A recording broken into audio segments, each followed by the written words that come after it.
Welcome to my YouTube channel Urmi's কিচেনে। আজকে আমার রেসিপি আলু মশলা পরোটা।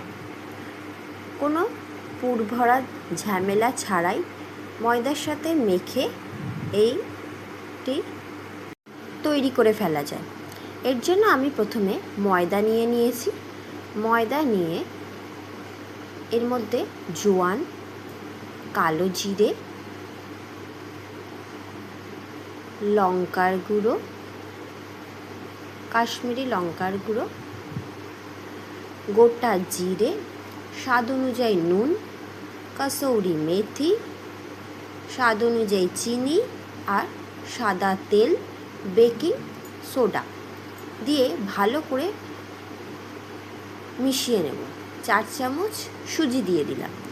ভালো করে সমস্ত উপকরণ আমি ময়দার সাথে মেখে নেব। ভালো করে মিশিয়ে নিয়ে আমি এখানে 3টে মিডিয়াম সাইজের আলুকে সিদ্ধ করে রেখেছিলাম, সেটা স্ম্যাশ করে নিলাম। দিয়ে ময়দার সাথে ভালো করে আলুটাকে মিশিয়ে নেব, মেখে নেব। মেখে নিয়ে যতটুকু জলের প্রয়োজন সেই জল দিয়ে আমি পুরো ময়দাটাকে মেখে নিয়ে একটা ডো তৈরি করে নেব। ডো তৈরি করে বেশিক্ষণ আমি এটা রেস্টে রাখবো না, কারণ তাতে যদি মেতে যায় তাহলে আমার বেলতে অসুবিধা হবে। ডো তৈরি করে আমি এর থেকে পরোটার মতন সাইজের লেচি করে নিচ্ছি। লেচি কেটে আমি এখানে লেচি করতে ময়দার সাহায্য নিয়েছি, যাতে করে আমার কোনো অসুবিধা না হয়।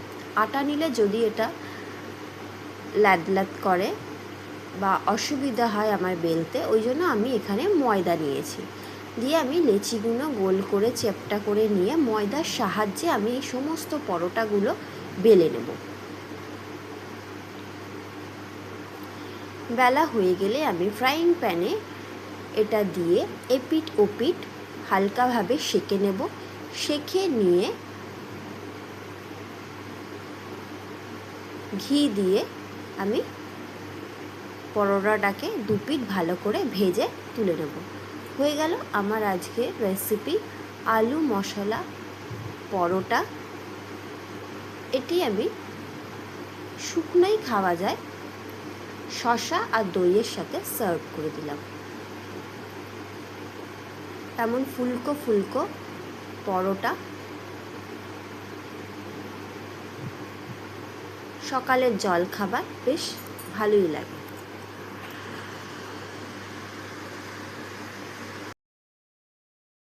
চটজলদি আমার এই রেসিপিটা কেমন লাগলো অবশ্যই জানাবেন।